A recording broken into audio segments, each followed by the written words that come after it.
Cold desert, the cold desert are located in higher latitude, जो काफ़ी ऊंचाई पर लोकेटेड है, हायर और लैटिट्यूड में लोकेटेड है, या फिर हाई माउंटेन्स में जो लोकेटेड है वो कोल्ड डेजर्ट है।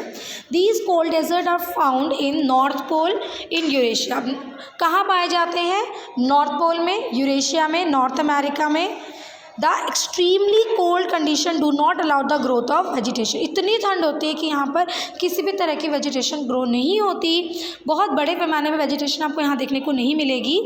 स्मॉल प्लांट्स, छोटे छोटे plants like mosses, lichens and a few bushes grow here only during the short summer. आपको यहाँ बहुत छोटी हाइट के प्लांट्स मिलेंगे, सिर्फ मोजेस हैं, लीचेंस हैं, बहुत छोटे छोटे प्लांट्स जो ग्रो करते हैं जब यहाँ पर समर सीज़न होता है। और जो समर का सीज़न होता है उसका टाइम बहुत कम होता है, थोड़े समय के लिए होता है। These treeless region are called the tundra. लेकिन पेड़ आपको यहाँ पर बिल्कुल भी नहीं मिलेंगे, तो इसीलिए इन ट्रीलेस रीजन को, ट्रीलेस बिना पेड़ के जो इलाके हैं, इसे टुंड्रा रीजन जो है वो कहा जाता है। Animals here have thick skin. जो यहाँ पे एनिमल्स पाए जाते हैं उनकी जो स्किन होती है वो काफ़ी मोटी होती है। क्यों मोटी होती है? ताकि वो ठंड से उनको बचा सके। और फर, या तो उनकी स्किन मोटी होती है या उनकी स्किन के ऊपर काफ़ी फर होता है, विच protect them from extremely cold condition. क्योंकि इतनी ज़्यादा ठंड होती है इन एरियाज़ में, तो उनसे बचने के लिए जो यहाँ के एनिमल्स हैं उनकी स्किन मोटी होती है, फर वाली होती है। Polar bear, muskox, seals, walruses, reindeers, Arctic owls and snow foxes are some of the animals found here. ये कुछ ऐसे एनिमल्स हैं जो यहाँ पर पाए जाते हैं। ये सभी एनिमल्स ऐसे हैं जो आपको हो सकता है इनमें से कुछ एनिमल्स दूसरे इलाकों में पाए जाते हो, लेकिन अगर उनको जो फॉक्स है जो यहाँ मिल पाई जाती है, स्नो फॉक्स, उसके जो बॉडी फीचर्स होते हैं वो कुछ इस तरह से होते हैं कि वो अपने आप को जो इस ठंडी एरिया की सिचुएशन में ढाल लेती है। Now, human activities have transformed the natural vegetation cover as well as the animal life all over the earth. जैसा कि हमने फॉरेस्ट में पढ़ा था कि जंगलों को काटा जा रहा है, घास को साफ़ किया जा रहा है ताकि इंसान जो है इसका इस्तेमाल अपने फ़ायदे के लिए कर सके, वहाँ फार्मिंग कर सके, लकड़ियों को बेच सके, लकड़ियों से फर्नीचर बना सके या कुछ भी ऐसा काम कर सके।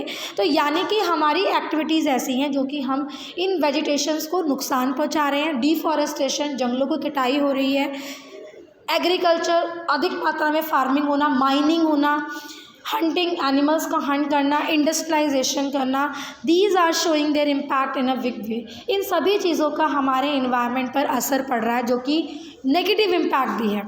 A large number of plants, animals and birds are either endangered species or have become extinct। और यही रीज़न है कि कुछ ऐसे प्लांट्स या बहुत सारे ऐसे प्लांट, बहुत सारे ऐसे एनिमल्स और बहुत सारी ऐसी बर्ड्स हैं जो कि इंडेंजर मतलब खतरे के निशान पर हैं, यानी कभी भी ये लुप्त हो सकती हैं। और कुछ तो ऐसी स्पीसीज़ हैं क्योंकि पूरी तरह से लुप्त हो चुकी हैं, मतलब संसार में अब कहीं भी नहीं पाई जाती। Human beings are modifying and even destroying several ecosystem to meet one's need and sometimes for commercial gain। और ऐसा इंसान क्यों करता है? हम ह्यूमन बीइंग ऐसा क्यों करते हैं? ताकि हम अपनी ज़रूरतों को पूरी कर सकें, ताकि हम जो है इन चीज़ों का इस्तेमाल करके मुनाफा कमा सके, प्रॉफिट अर्न कर सकें। जैसे कि हमने पढ़ा था कि जो जहाँ पे फ्रूट ऑर्किड्स के बारे में पढ़ा था कि वहाँ पे फ्रूट पाए जाते हैं, सिट्रस फ्रूट पाए जाते हैं, लेकिन ह्यूमन बीइंग ने क्या किया कि वहाँ से जंगल जो काम के पेड़ नहीं थे उनको काटना शुरू किया और वहाँ पे फ्रूट ऑर्किड बागानी करना शुरू कर दिया। किस लिए? ताकि वो प्रॉफिट गेन कर सके। Deforestation is contribute to global warming. अगर जंगलों को काटा जाएगा तो ग्लोबल वार्मिंग बढ़ेगी। ग्लोबल वार्मिंग का मतलब क्या है कि अर्थ गर्म ज़्यादा हो जाएगी। टेम्परेचर आर राइजिंग, टेम्परेचर बढ़ेगा, अर्थ गर्म होगी। ग्लेशियर आर मेल्टिंग, आप लोग न्यूज़ सुनते होंगे टीवी में, कई बार आता है कि ग्लेशियर पिघल रहे हैं। एंड डेजर्ट एक्सपेंडिंग, ग्लेशियर पिघलेंगे और टेम्परेचर बढ़ेगा, जो डेजर्ट का एरिया है वो भी बढ़ेगा। We need to do something to check this. इस प्रॉब्लम को सॉल्व करने के लिए हमें कुछ करना बहुत ज़रूरी है। Efforts have to be made all over the world, then only can our planet be safe. और इसके लिए ज़रूरी है कि वर्ल्ड में इसके लिए कदम उठाए जाएं, अपने प्लैनेट्स को बचाने की कोशिश की जाए।